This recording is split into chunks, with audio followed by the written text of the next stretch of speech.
In the heart of the Utah Canyon, enormous pillars of thick gray smoke pour out from the Wilberg coal mine. A fire is raging 1.5 miles deep inside the earth. 27 coal miners are feared to be trapped inside the burning pit, 115 miles from Salt Lake City.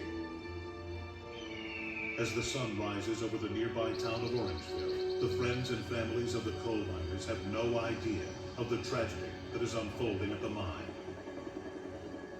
Workers at the Wilberg Mine were in the midst of trying to break a one-day coal mining production record.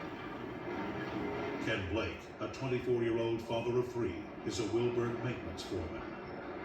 His job is to keep the electrical machinery running smoothly. Suddenly, Ken hears a shout that there's a fire in the mine's intake area. This is where fresh air enters the mine. A fire here threatens to send smoke and poisonous carbon monoxide to the mine's work areas. And since coal is flammable, fire will spread quickly. Ken runs to shut off the breaker that runs all the electrical machinery. Suddenly, the smoke becomes so thick, Ken can barely see his hand in front of his face.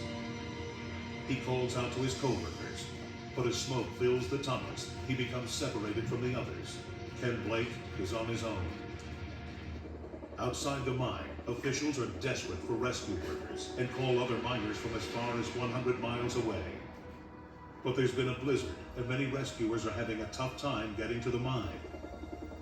Several hours into the rescue efforts, volunteer Kenny Allred arrives to help, though he has never participated in a mine rescue.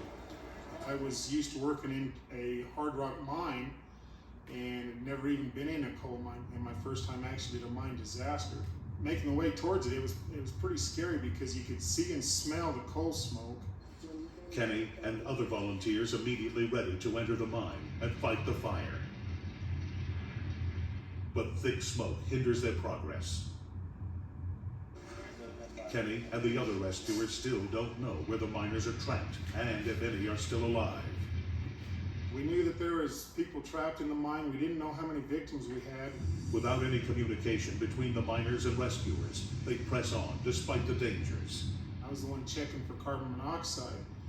And we had an instrument that was designed that drew the air through a tube that had turned the entire tube black, which means one small breath of the air that he was in would have killed you. Since carbon monoxide is colorless and odorless, it's crucial Ken and his team breathe in the fresh air from their rescue packs. Still stranded inside the black mine shaft is Ken Blake. His determination to see tomorrow keeps him moving. I made up my mind if they, when they find me, I'll be digging my way out of here. Ken hopes to find other trapped miners, but the smoke is so dense, there is zero visibility. So I just kind of out there all by myself now, and now I'm getting scared. I'm getting worried. Lost in a maze of tunnels, Ken uses his hands to feel his way along the coal walls. He comes across a crawl door leading to another tunnel. I just opened the door. I just stuck my hand through it to see what the temperature of the air on the other side was. And you could feel the heat. Suddenly, he realizes he's walked head-on into the fire. Ken quickly turns around, changing direction. And I kept going until I found the door. And I opened that door, I stuck my hand through, it was cool, so I went through the door. And when I got on the other side, it was still there. It's okay, now I got a chance. Somehow, Ken managed to make his way around the fire and to the opposite side of the mine. Finally, he finds his way out. I was tired, I had screaming headaches and the CO that I breathed, and I was just totally exhausted. Ken heads for the warehouse to help with the rescue efforts. Other rescuers continue in the mine, but they can't find any of the remaining trapped miners. And now there's another risk. Deadly gases are building up inside the mine, threatening a mammoth explosion. Hopes dim that any of the miners will be found alive. 5 days pass, and the mine continues to burn. The safety of the rescuers is paramount. Officials make the difficult decision to abandon rescue efforts and seal the mine, allowing the fire to extinguish itself.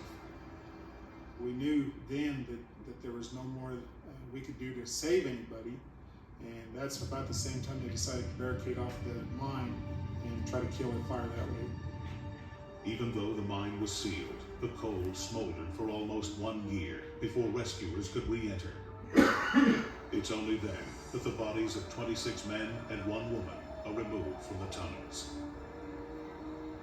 Families and friends of the deceased attend a series of long-delayed burials. Charlie Pogue is a representative for the U.S. Department of Labor, Mine Safety, and Health Administration. He says the investigation concluded that the fire started when an air compressor overheated.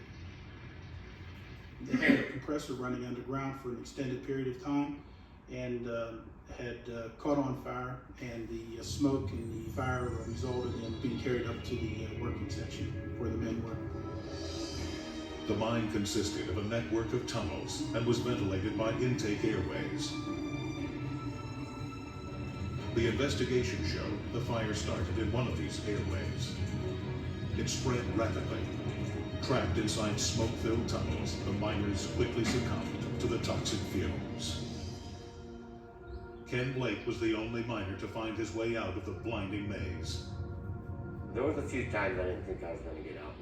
I just kept telling myself, you got to get up and go. And so I'd get up and go again. Today, the Wilberg Mine and other mines like it have been refurbished with employee safety standards as the primary operating objective.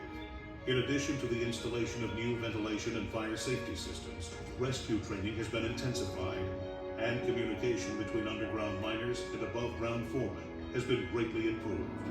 The Wilberg Mine has been sold and is now called Cottonwood. Here at Cottonwood's entrance, a granite memorial has been erected to honor the people who perished in the worst mine disaster in Utah since 1927. As for Ken Blake, the sole survivor continues to work mining coal. Ken has finally put the past to rest. He is grateful that he was able to persevere in the dark in order to reach the light at the end of the tunnel.